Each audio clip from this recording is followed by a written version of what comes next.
안녕하세요. 저는 올해 35인 여자예요. 간단히 제 소개부터 하자면 저는 여중여고 여대를 나온 걸로도 모자라 여자들이 대다수인 디자인 관련 회사에서 재직을 하게 되며 남사친이란 걸 가져본 적이 없는 사람입니다. 학교에서 성교육을 제대로 시켜주질 않아서이기도 할 테지만 주변에 남자가 없다 보니 참 순진하고 때묻질 않았어요. 안 그래도 되는 일에 내외를 하려 하고 괜히 남자들을 보면 어색해서 눈도 못 맞추던 아마추어 같던 저였던 거죠. 그런 저는 30살이던 5년 전에 직장 선배의 소개팅으로 남편을 만나게 되었고요.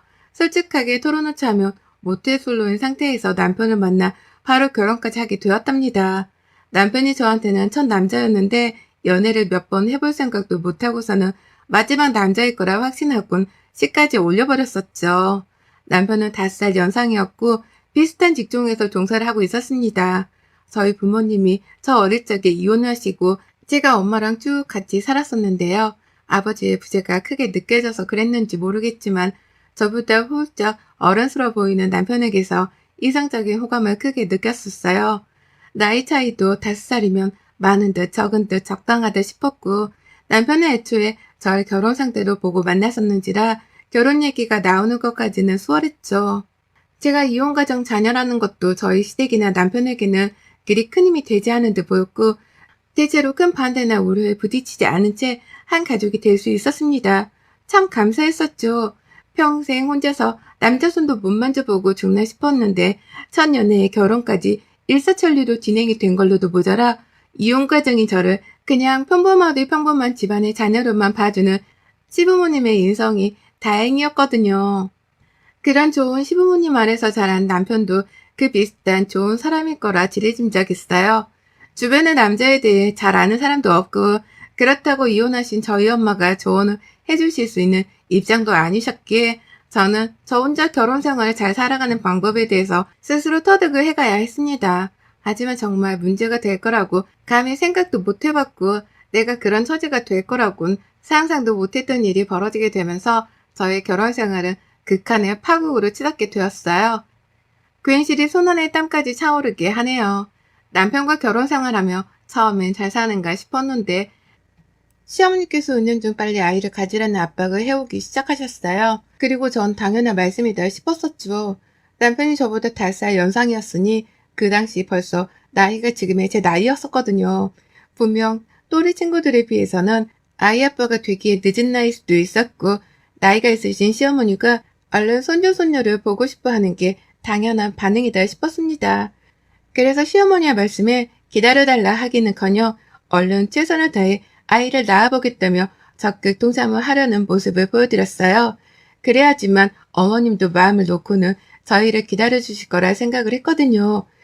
기다려주지 못한다 하더라도 최소한 인내심을 가지고 잔소리를 덜 하기라도 할 줄 알았답니다. 하지만 아니었어요. 제가 최선을 다하고 있다고 매일매일 아이를 가지기 위해 노력하고 있다고 바로 대답을 하고 마음을 진정시켜 드리려고 해도 어머님은 한결같이 재촉을 하더라고요. 아들 나이가 곧 40이 될 텐데 그 전에 아이를 못 가지면 저를 가만두지 않을 거라는 협박 비슷한 말까지 해보시면서 말입니다. 성격장애 혹은 분노장애가 있는 건지 화를 주체하지 못하시더니만 어쩔 땐 애소식은? 라는 질문을 인사말을 대신하자마자 아직도 없냐? 라는 소리를 지르며 물건을 냅다 던진 적도 있었어요. 얘는 저 혼자 가지는 것도 아니고 남편이랑 부부 둘이서 노력해야 얻어질 수 있는 건데 그걸 저한테만 화풀이를 하듯 화를 내니 저도 슬슬 겁이 났죠.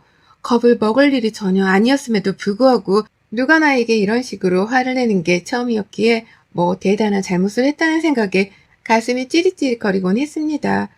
괜히 시어머니 얼굴도 똑바로 마주볼 수가 없었고 눈이라도 마주치는 날에는 또 아이에게로 닥달을 당할까 싶어서 신경이 곤두섰죠. 남편에게 기대어 보려고 했으나 남편은 늘 곧 생기겠지 뭐 라면서 남의 일인 마냥 뒷짐을 졌어요. 그만 좀 화를 내라고 어머님께 직접 말을 꺼내볼부터 할 텐데 전혀 그런 노력을 하지 않더라고요. 오히려 한 번은 시어머니가 저를 혼내키는 모습을 보며 혼자 뒤돌아 키득키득 웃고 있더라고요. 어깨가 들썩이길래 설마 우는 건가 싶어서 곁눈질로 보니 혼나는 소리를 죽이며 싱글벙글한 채로 듣고 있더라고요. 그날 전 며느리로서 그리고 남편의 와이프로서 그 어느 곳에서도 존재감을 상실했답니다. 그 어디에도 내가 낄 자리는 없다 싶었고 그냥 내가 죽더라도 이 중에서 누구 하나 눈물을 흘릴 사람은 없겠구나 했죠. 그때부터 약을 복용하기 시작했어요. 이러다 정말 눈 깜짝할 사이에 나 스스로를 놓아버릴까 겁이 나서 정신과 치료를 받기 시작한 겁니다. 신혼초부터 시어머니의 어마무시한 임신 강요를 듣다 보니 마음의 병이 쌓였고요. 그 상태로 빨리 병원에 갈 생각을 못한 채 스스로 해결을 해보겠다며 임신에 열을 올리며 살다가 결국 뜻대로 임신이 되지 않아 스트레스만 더 커져버렸죠. 그 사이 마음의 병은 되돌릴 수 없을 만큼 커졌고 남편까지 시어머니의 임신 강요를 즐기며 저를 괴롭히려 하는 모습이 보이고 나서부터는 도무지 버티기 힘들었네요. 그렇게 횟수로는 벌써 3년째 약을 복용하는 중이고 아직도 전 스스로를 환자라고 생각하고 있답니다. 아이를 가지지 못하는 신체 결함 환자 그리고 우울증까지 겪고 있는 정신결함 환자 말이죠. 하지만 다행히 상태가 마냥 나빠지기만 한 건 아니었어요. 슬슬 화가 차오르기 시작한 겁니다. 도대체 왜 아이를 가지지 못한다는 이유가 욕을 먹어야 할 일이고 시댁 식구들로부터 구박을 받는 내가 병원까지 다니면서 치료를 받아야 하는지에 대해서 말입니다. 정작 정신과에 치료를 받으러 와야 할 또라이들은 오지를 않고 그 또라이들로부터 피해를 받은 피해자들만 정신과에 찾아온다더니 제가 딱 그 짝이더라고요. 아무리 생각해도 내가 잘못한 것은 단 하나도 없는데 아이를 못 가지고 있다는 이유만으로 사람을 지난 5년 사이에 아주 딴 사람으로 만들어버린 시어머니와 남편은 용서할 수가 없었어요. 화가 차오르다 못해 정말 별의별 끔찍한 생각까지 다 해보면서 분노가 매일 제 마음속에서 발길질을 했습니다. 그런데 의사 선생님은 그러시더라고요. 화가 나는 건 치유가 되어가고 있는 과정이라고 말이죠. 아무 감정도 없을 때가 정말 위험한 거지만 나를 화나게 한 사람들에게 화를 내고 분노를 표현하는 건 지극히 정상으로 되돌아가고 있는 과정이라고 말입니다. 그래서 선생님 말에 용기를 얻어가며 조금씩 더 이 잘못된 상황을 바로잡아 보기 위해 노력을 하기 시작했어요. 제 나이가 올해 겨우 35이고 아직 40도 안 된 젊디 젊은 여자인데 이대로 남편이랑 시어머니를 잘못 만나 인생 쪽내고 정신과만 다니며 우울증 환자 소리를 듣고 다닐 수 없는 노릇이었으니까요. 그렇다고 남자랑 사귄 걸로도 모자라 결혼한 게 처음인데 이런 제가 이혼을 하겠다고 먼저 말을 꺼내는 것도 정말 힘들었습니다. 어떻게 이별을 해야 잘 이별하는지도 모르겠고 당장이라도 이혼을 하고 싶은 마음이 굴뚝 같으나 그게 친정엄마한테 또 상처가 될까 싶어서 쉽사리 이혼을 하겠다 용기조차 나지를 않았어요. 딸까지 이혼을 해서 모녀가 둘 다 이혼을 하는 소리를 들으면 엄마가 많이 힘들어하실 거라는 거 제가 누구보다 잘 알았기 때문에 어떻게든 스스로 버틸 때까지 버텨보려 한 거죠. 그러는 와중에 슬슬 차오르는 이 분노를 조금씩 표현해가면서 잘못된 걸 바로잡아 볼 참이었고요. 여기까지 용기를 가지는 것에 몇 년이 걸렸습니다. 조금은 나를 더 위하여 나를 위한 방어를 해보고자 다짐을 하고서는 슬슬 시동을 걸었죠. 어머님은 결혼 전도 그렇고 지금도 그렇고 참 한결같이 저에게 임신 강요를 하며 모진 말을 해오셨는데요. 최근에는 정말 사소했지만 바쁘다는 핑계로 연락도 피했고 어머님이 거의 강요하다시피 하면서 예약을 해놓은 병원 진료들도 일부러 보러 가지를 않았습니다. 참 이상했던 것이요. 보통 아이를 가지게 만들려면 남편이랑 와이프랑 둘 다 병원에 가서 진료를 받게 하고 함께 할 수 있는 인공수정이라든지 시험관 시술을 받게 하면서 여러 가지 의료기술의 도움을 거치잖아요. 하다못해 누구 몸에 정자가 멀쩡한지 난자가 멀쩡한지 검사를 하고 말입니다. 그런데 저희 부부는 전혀 그렇지 못했었어요. 그냥 결혼 전부터 어머님이 제 잘못이 크다는 듯이 소리를 고래고래 질러가며 혼을 내니 저는 일방적으로 그게 또 내 잘못인가 보다 싶어서 혼만 나는 처지였어요. 그러면 남편은 옆에서 정말로 제 잘못 때문에 임신이 안 된다는 식으로 거들곤 했고요. 그런데 이제 와 생각을 해보니 그것부터가 너무 웃기고 어처구니가 없더라고요. 도대체 이놈의 시어머니랑 남편은 결혼 전부터 나한테 얼마나 많은 가스라이팅을 날리면서 날 구제불능의 여자로 만든 건가 싶어서 화가 차올랐습니다. 이상하다고 생각하지 못했던 사소한 것들까지 이제서야 슬슬 의문을 가지게 되었습니다. 그러다 보니 제가 먼저 남편에게 말을 꺼내기 시작했죠. 도대체 제대로 된 검사를 언제 받을 거냐고 말이죠. 혹시 당신이 정자가 없는 사람이라 내가 임신이 안 되는 걸 수도 있지 않냐고 말이죠. 하지만 남편은 정말 한결같이 흥분하며 대답을 했어요. 말 함부로 하지 말라고 말이죠. 사실 확인을 따져볼 생각은 하지 않고 저에게만 계속해서 정신 나간 소리를 그만하란 비난 섞인 말을 던져가며 입을 다물게 하더라고요. 그리고 그제서야 저도 너무 바보 같지만 속으로 뭔가 이상하고 찜찜한 게 한둘이 아니란 의심을 품게 되었죠. 그리고 도대체 왜 이런 상황이 나에게 결혼 초부터 벌어져서는 날 일이 피폐하고 힘들게 만든 건가 싶어서 괜시리 제 멀쩡한 배가 막 원망스럽고 그랬습니다. 저 혼자 따로 시어머니께 말씀드리지 않은 채 병원을 찾았고요. 제차 몸이 아이를 가지기에 멀쩡하다는 소견을 받고 난 후 전 당장 시댁을 어불참으로 남편과 함께 시댁에서 만나기로 했어요. 남편은 그저 시어머니한테 밥이라도 차려드리려고 부른 줄로만 알고 있었지만 전 아니었습니다. 내 몸은 멀쩡하다고 하니 남편 몸 검사도 해보고 굳이 따지자면 누가 더 잘못이 있는지에 대해 따져보자고 할 참이었죠. 시어머니가 늘 저에게 죄인이라며 애를 가지라 닭달만 하고 상처를 주었기에 만약 남편한테 문제가 있는 거라면 제가 남편에게 직접 시어머니만큼의 쌍욕과 수치심을 퍼부어가며 죄인이라 닭달을 해줄 작정이었어요. 그런데 전 정말 임신이고 뭐고 이제 더 이상은 이 집구석에 발을 들이면 안 되겠다 싶은 생각으로 충격에 휩싸인 채 몸이 얼어붙어 버렸어요. 그것도 시댁에 들어가기 전 시댁 밖에서 엿듣게 된 대화를 통해서 말입니다. 병원에 와서 검사를 받았던 소견을 듣겠다고 오후 반차를 이미 낸 후였었어요. 혼자 시댁 근처를 배회하다가 남편과 같이 만나기로 한 시간에 맞춰서 시댁 아파트 앞으로 갔는데요. 멀찌감치서 남편 차가 주차장에 들어서더라고요. 그리고 이내 시어머니가 아주 우연찮게 남편과 집 밖에서 조우를 하셨습니다.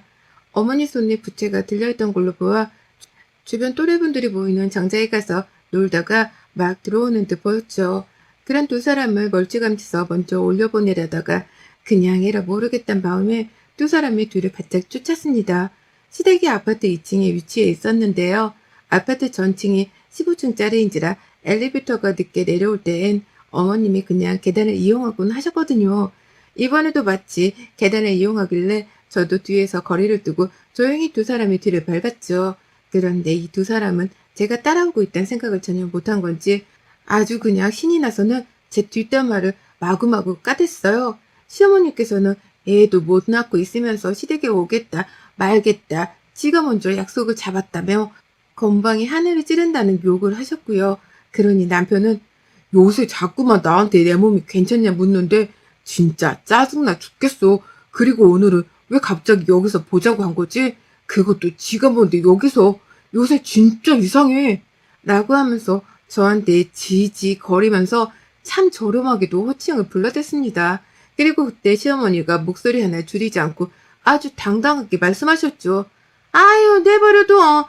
친남편이 무정자인 걸 알면 까무러치다 못해 정신병이 더 심하게 도져서 뒤져버리려고 할지도 모르는데 지금 저렇게 건방이라도 떠낸 걸 내버려둬. 라고 말이죠. 제가 그 말에 받은 충격이 채 가시기도 전에 어머님은 주변에 아무도 없는 줄 알고는 하고 싶은 말을 마저 하셨어요. 걔가 지금도 저렇게 정신이 반쯤 빠진 애가 돼서는 버티고 있는데 네 몸에 정자가 없는 걸 알아차리기라도 해봐. 그 정신줄 다 놓고는 확 죽여버리고도 남을 내지. 라고 말입니다. 그러니까 이 두 사람이 하는 말을 종합해보면 제 남편이 무정자증이었습니다. 몸에 정자라고는 하나도 없는 불륜의 남자였고 그걸 무엇보다 스스로가 이미 알고 있었다는 거예요. 시어머니도 진작에 알고 있었고요. 근데도 이 두 사람은 결혼 초부터 저한테 애를 빨리 낳으라며 강요하다 못해 닥달하고 욕까지 해가면서 저를 무슨 쓸모없고 애도 못 낳는 골칫덩어리 정도로 취급을 해왔던 겁니다. 무려 저를 정신과까지 보내놓고는 아무렇지 않게 지들끼리 뒷담화를 까고 앉아 있었던 거예요. 무정자증이라는 엄청난 사실을 지금껏 숨긴 채 살아온 것들이 뭐가 그리 당당해서는 말이죠. 그 사실을 제가 알게 된다면 제가 당장이라도 죽여버릴 거라면서 저의 정신적 상태에 대해서 비아냥대기까지 하는데 정말 그 순간만큼은 괴로운 걸 떠나서 뭐 저런 악덕스러운 인간들이 다 있을까 싶어 미치도록 화가 나더군요. 시어머니랑 남편은 먼저 시댁 안으로 들어갔는데요. 저는 그 앞에서 한참 서서 시댁 문을 노려봤습니다. 눈에 눈물조차 나오질 않더라고요. 너무 화가 나서 얼굴은 시뻘개졌고요. 그놈의 임신 강요로 인해서 저는 정말 지난 결혼 생활 5년이 지옥같이 힘들었습니다. 저희 부모님 이혼하고 엄마가 괴로워하던 때를 보던 어린 시절보다 마음은 괴로웠고요. 그 어느 때보다 죽고 싶다는 생각을 자주 해가면서 힘겹게 버텨오며 살고 있었어요. 그런데 이게 다 알고 보니 시어머니와 남편의 어처구니 없던 작당 때문이었다고 생각을 하니 힘이 쫙 빠질 수밖에요. 아들의 무전자증은 언제부터 알고 있었던 건지 그것부터가 의심이 되다가 결국 결혼하기 전부터 이미 알고 있었던 게 아닐까 싶었습니다. 그래서 저와의 결혼도 서둘렀고 이혼 과정인 저를 환영하면서 받아주는 거짓 인성도 보여주셨던 게 아닐까 싶었어요. 그 생각까지 하고 나니 저의 숨은 미친 듯이 몰아쉬었고요. 결국 전 시댁 문을 두드림과 동시에 복도 한가운데에 있는 아파트 소화기를 꺼내들었어요. 그리고는 제가 왔다는 걸 아는 건지 대충 문만 열어주자마자 눈도 안 마주치고 집 안으로 들어가는 남편의 뒤통수를 제 발로 갈겨버렸습니다. 생전 태권도라고는 배워보지도 않은 제가 발차기를 해서 남편 놈의 뒤통수를 내리 까버린 거예요. 남편이 비명을 지르며 저한테 달려들어 했지만 제가 손에 든 시뻘건 소화기를 들어 올리려 하자 바로 주랭랑을 치며 거실 안으로 들어가 버렸어요. 제가 그걸 지 허리 위로 던지기라도 할 줄 알았던지 놀래 뛰쳐가더라고요. 그리고 저는 한치의 망설임도 없이 이 새끼들이 감히 무정자증 주제에 나한테 임신을 하라 마라 연병을 떤 거야? 이 사기꾼 새끼들 내가 너희를 그냥 안 봐줘. 라는 외침과 함께 소화기를 발사시켜 버렸답니다. 시댁의 26평 아파트 안에 제가 그 큰 소화기를 발사시키자 그 안에 있던 새하얀 분말이 정말 거짓말 않고 하늘에서 흰 폭탄이 터지듯이 와르르 쏟아져 나왔어요. 순식간에 집안은 하얀 연기인지 분말인지 모르겠는 불투명한 것들로 가득 메워졌고요. 집안에서는 시어머니에 이어서 같이 계시던 시아버지와 남편의 비명이 동시다발적으로 쏟아져 나왔답니다. 하지만 저는 현관 앞에 떡하니 서서는 시댁 사람들을 향해 바로 소화기 방향을 조절해서 분말을 날려댔죠. 몇 분이 지났는지는 모르겠지만 정신을 좀 차려보니 온 식구들은 떡시신이 되어 있었어요. 베란다를 확장시켜 놓은 아파트라서 나갈 수 있는 공간도 없었고 안방으로 도망칠 타이밍까지 놓쳐버린 바람에 세 식구들은 모두 다 거실 한켠에 물에 빠진 생쥐꼴로 벌벌 떠면서 상황이 진정되기만을 기다리고 있더라고요. 지들끼리 뭉쳐 쭈그려 앉아선 말이죠. 그리고 전 소화기로 시댁을 엎어버리고 난 후 제 손으로 직접 아직 멀쩡한 것들을 싹 다 엎어버렸습니다. 시부모랑 남편이 TV 선반 바로 옆에 쭈그려 있었는데요. 그 사람들 보는 앞에서 소화기를 집어들어다가 TV 화면으로 내리 꽂아버렸어요. 펑 하는 소리와 함께 깨져버린 TV 화면을 확인하고 남편을 봤더니만 남편은 제 눈을 피하더라고요. 무정자증인 놈이 그간 자신의 치부를 숨기겠다고 와이프한테 억지로 임신 강요를 하며 가스라이팅을 날리고 괴롭혔다고 생각을 하니 너무너무 괴로웠습니다. 지난 내 5년의 괴로웠던 시간을 누구한테서 보상을 받을 수 있겠나 싶어 정말 울분이 터져나왔어요. 결국 처음 무정자증 소리를 들었을 때는 충격에 나오지도 않던 눈물이 시댁을 난장판으로 만들어버리고 나자마자 주르르 흘러나왔습니다. 저는 시댁을 치우기는커녕 남편한테는 이혼하자며 집에 오지 말고 당분간 여기서 살라 통보를 했어요. 이혼 소송까지 가야지. 그냥은 절대로 욕 못해주지. 내가 지금껏 정신치료 받은 게 몇 년인데 너랑 니네 엄마 싹 다 사기죄로 고소하고 내 병원비까지 다 토해내게 할 거야. 라고 하면서 말이죠. 그리고 남편한테는 따로 언지를 했습니다.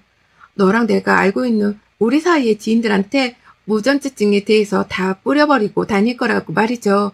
무전자증인 걸 알면서도 와이프한테 애를 낳으라고 막말을 해대며 자신의 치부를 숨긴 치사하고 더러운 놈이라는 걸 여기저기 다 퍼뜨리고 다닐 거라고 하니 남편은 무릎을 꿇은 채로 제 앞에 다가와 싹싹 빌었습니다. 그 어디에도 말을 하지 말아 달라며 급기야 소송이고 뭐고 다 해도 좋으니 합의금을 두둑히 챙겨줄 수 있도록 해달라고 하더군요. 돈도 없는 자식이 돈 몇 푼 쥐어주고서는 이혼을 해주겠다고 지가 선심수도 얘기를 하는 거예요. 그러니 전 끝까지 괘씸한 남편을 벌주기 위해서 결국 소송도 했고 남편과 저를 소개시켜준 직장 선배한테 남편의 무전자증도 통보를 했어요. 선배 옆에서 이혼한다는 말과 함께 그간의 남편과 시어머니의 가스라이팅으로 정신과를 다녔던 것, 남편이 무정자증인데도 사기를 치고서 거짓 결혼을 했다는 말까지 정말 하나도 빼먹지 않고 다 털어놨습니다. 선배뿐만 아니라 같은 직장 내에서 서로 결혼 생활 힘든 걸 공유하며 친하게 지내던 일부 동료들한테도 털어놨는데요. 다들 충격에 빠져 말을 잇지 못하더라고요. 그리고는 저한테 허락을 받고 난 후 여기저기 업계에 아는 사람들이란 사람들에게 다 소문을 퍼뜨렸습니다. 저 말고 또 다른 여자가 제 남편이랑 재혼이라도 해서 피해를 보면 안 되는 것이었으니까요. 저와 남편을 소개시켜준 선배는 괜한 죄책감이라도 드셨던 건지 가장 적극적으로 업계에 소문을 내줘가며 남편을 생매장시켜 주셨습니다. 그 바람에 결국 남편은 일주일도 제 견디지를 못하고 자기 회사에도 소문이 퍼진 건지 사표를 내버렸어요. 그리고는 이제 백수니까 제발 좀 봐달라며 합의금 조절을 해달란 연락과 함께 용서를 빌더라고요. 그제서야 제발 좀 봐달라며 싹싹 말입니다. 시어머니도 처음엔 간을 좀 보는 듯 하더니만 이제 와서 자기가 입을 잘못 눌렸다고 태어나 처음으로 제게 먼저 사과를 하셨고요. 집안을 망쳐놓은 것도 아무 책임을 안 물을 테니까 제발 자기 아들을 한 번만 구제해달라고 하더라고요. 이미 회사에서 잘려 벌써부터 앞날이 걱정이라면서 말이죠. 하지만 전 합의 따위 절대 해줄 생각 없습니다. 그간에 제가 통원치료하며 낸 병원비도 싹 다 받아낼 거고요. 남편과 시어머니로부터 위자료도 다 따로 받아내려고 변호사까지 선임했어요. 결혼 사기죄도 들먹이며 그에 합당한 보상금도 받아낼 작정으로 이를 바득바득 갈고 있습니다. 제가 일을 가면 갈수록 남편은 제발 좀 봐달라며 시어머니까지 끌어들여 사과를 해보려고 난리 법석인데요. 전 끝까지 가보려고요. 업계에서 매장당한 남편이 끝이 아니라 아예 이번 생에서는 얼굴을 똑바로 들고 다니지 못하고 살도록 시어머니와 남편한테서 할 수 있는 난 최대한으로 위자료를 끌어다 받을 참입니다. 어디 명예훼손을 걸고 싶으면 걸어보라고 하죠. 그깟 벌금 한 번 내면 그만이고 저는 남편한테서 더 많은 위자료를 받아낼 거니까요. 너같이 사기까지 칠 줄 아는 무정자를 어느 여자가 또 받아주고 결혼을 해줄지 장담은 못하겠으나 저 힘들게 하고 저하고 이혼까지 가는 걸 평생 동안 후회를 하도록 만들어줄 겁니다. 저 같은 여자가 또 없다는 걸, 그런 여자한테 큰 잘못을 저질렀다는 걸 뼈저리게 느끼도록 각성시켜 줄 거예요. 여러분의 생각은 댓글로 남겨주세요. 오늘도 시청해주셔서 정말 감사합니다.